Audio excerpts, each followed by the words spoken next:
மிளவா செடி இதுதான் மிளவா செடி. இப்போ நான் வரப்பு மேலே தான் நடந்து போயிட்டுருக்கேன். பாருங்க கொல்லைய. இது வந்து தேக்கு கொல்லை, தேக்கு மர கொல்லை.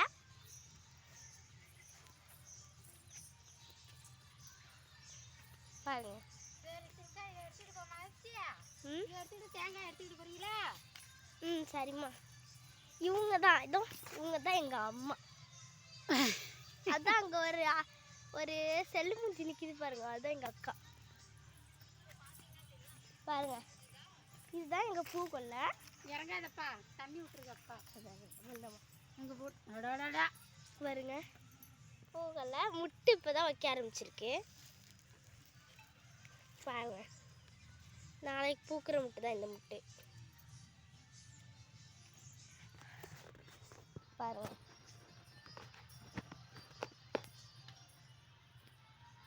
பாருங்க வாழை மரம்.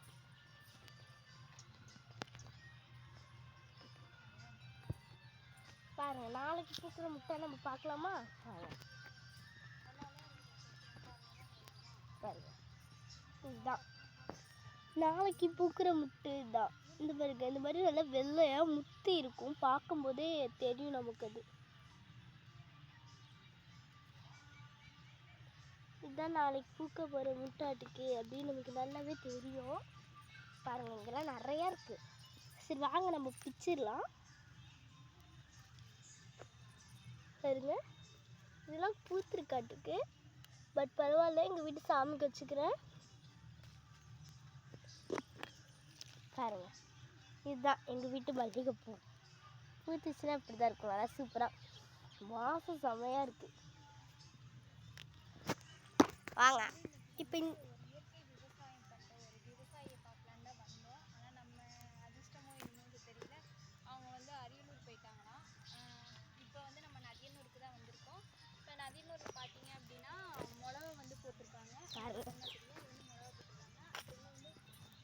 மல்லிகைப்பூ இந்த பர்டிகுலர் எதுவும் அவ்வளோவா இல்லை, 1-2 தான் இருக்குது. நம்ம பரவாயில்ல பிச்சுக்கலாம். இதே மாதிரி குட்டி குட்டியாகவும் இருக்கும், சிலது வளர்ச்சி இல்லாமல் இருக்கும், இருந்தாலும் அதுவும் பூக்கக்கூடியது தான்.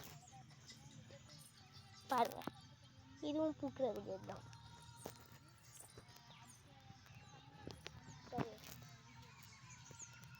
இந்த இதில் எதுவுமே இல்லை, எல்லாருமே நாளைக்கு பூக்கிறது, நாளை கழிச்சு பூக்கிறது தான் இருக்குது.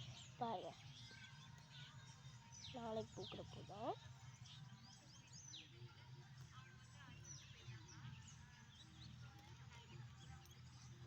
பாருங்க இந்த பூ கீழே விழுந்துருச்சு, அது மட்டும் எடுத்துக்கணும். நம்ம